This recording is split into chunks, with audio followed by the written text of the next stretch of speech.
Terima kasih Anda masih bersama kami. Bagi Anda yang baru saja bergabung, kami hadirkan kembali 3 berita utama hari ini.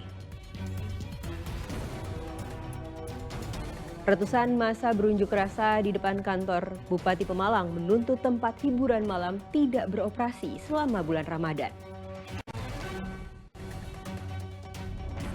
Seorang pria dan keponakannya di Kabupaten Brebes ditangkap polisi. Musababnya karena diduga membacok seorang pemuda. Dari sini, saya ngejar-ngejar. Bukan itu, tolong dilihat itu, dicek. Ada beritanya semua. Kalau sudah semua fraksi.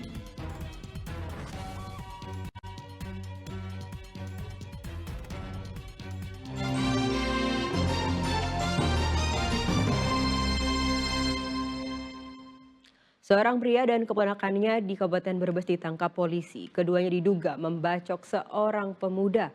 Motif penganiayaan berawal dari dendam lama karena pelaku pernah dikeroyok oleh korban.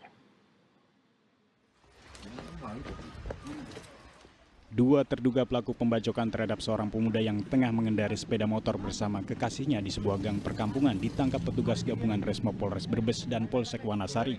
Kedua pelaku, yakni Iqbal dan pamannya, Wahid alias Cemong, warga desa Kupu, Kecamatan Wanasari, Kabupaten Brebes ditangkap polisi di rumahnya Rabu sore. Di rumah pelaku Wahid alias Cemong, polisi menemukan senjata tajam berupa parang yang digunakan untuk membacok korban di gudang rumahnya. Motif pembacokan, pelaku mengaku dendam terhadap korban karena korban pernah mengeroyoknya saat lebaran tahun lalu.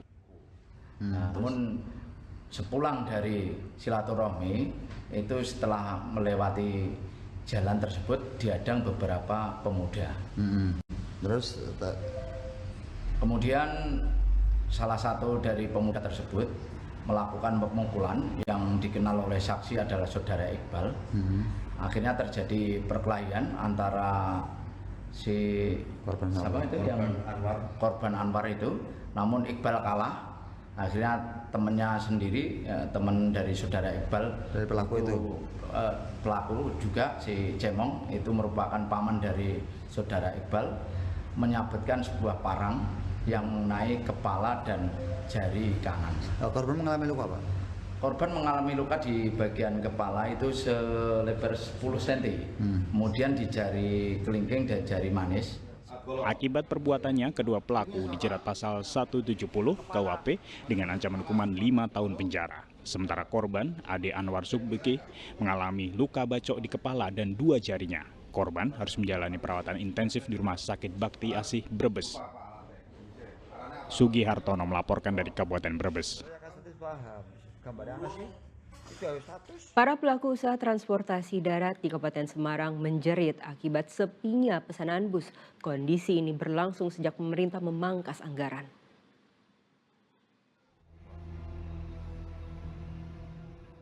Para pelaku usaha transportasi darat di Kecamatan Bandungan, Kabupaten Semarang ikut terdampak efisiensi anggaran pemerintah. Sejak kebijakan itu berlaku, pesanan bus-bus menjadi lesu. Sejumlah bus hanya terparkir rapi karena tidak ada pesanan dari instansi pemerintah lagi. Kondisi ini berlangsung sejak Januari lalu, sejak terbitnya Impres nomor 1 tahun 2025 tentang efisiensi anggaran.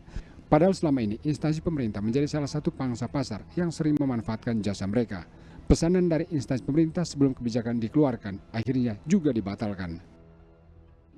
Di Travelbus memang ada penurunan sejak Januari. Jadi mungkin ada beberapa orderan yang sudah deal tapi di cancel, itu ada beberapa orderan yang seperti itu. Dengan adanya efisiensi ini memang berpengaruhnya terhadap transportasi, ya pengurangan order sekitar 25-35%. Pengelola bisnis transportasi tidak bisa berbuat banyak. Sejumlah kru bus seperti sopir memilih mengundurkan diri karena tidak bisa lagi bekerja. Yulianto melaporkan dari Kabupaten Semarang.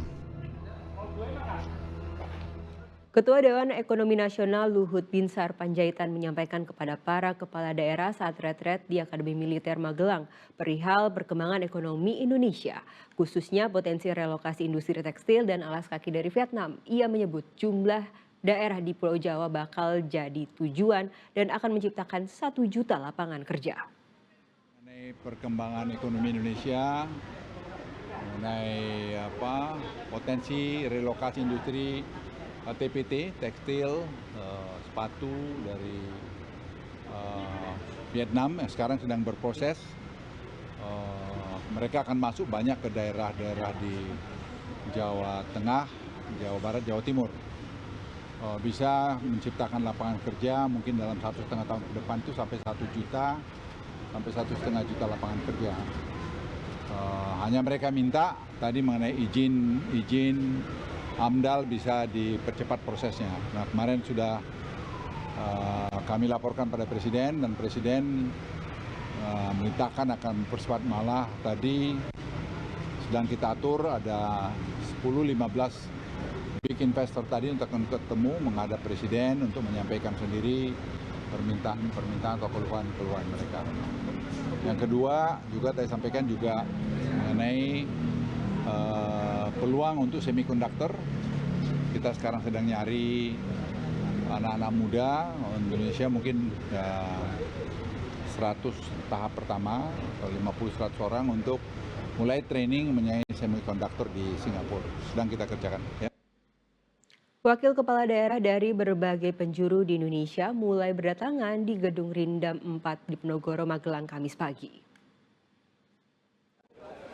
Ratusan kepala daerah satu persatu melakukan registrasi yang merupakan salah satu syarat untuk bisa mengikuti pembekalan di kawasan Akademi Militer Magelang. Selanjutnya mereka akan dibawa menggunakan bus menuju lokasi retret di lapangan International Golf, kawasan Akademi Militer Magelang.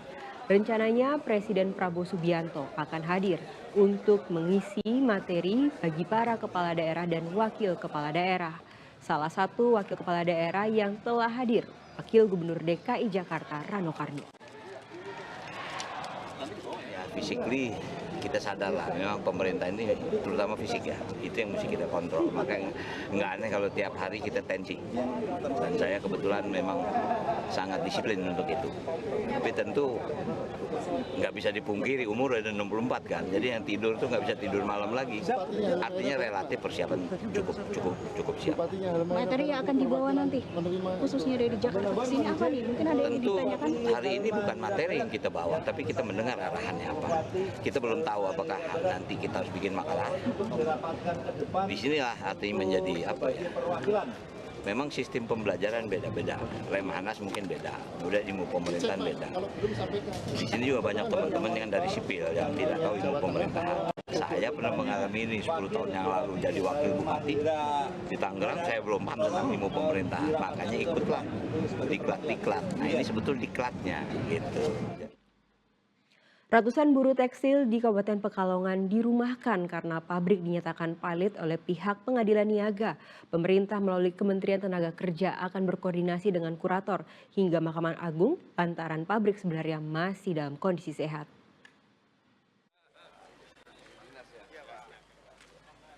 Selama 5 bulan terakhir, sedikitnya 500 buruh pabrik tekstil Panamtex di Pekalongan dirumahkan lantaran pabrik dinyatakan pilot oleh Pengadilan Niaga.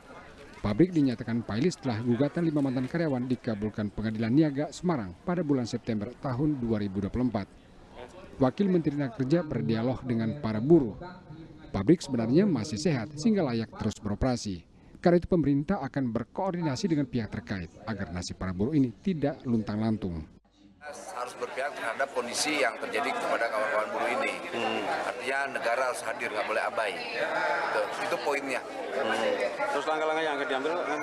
Ya coba kita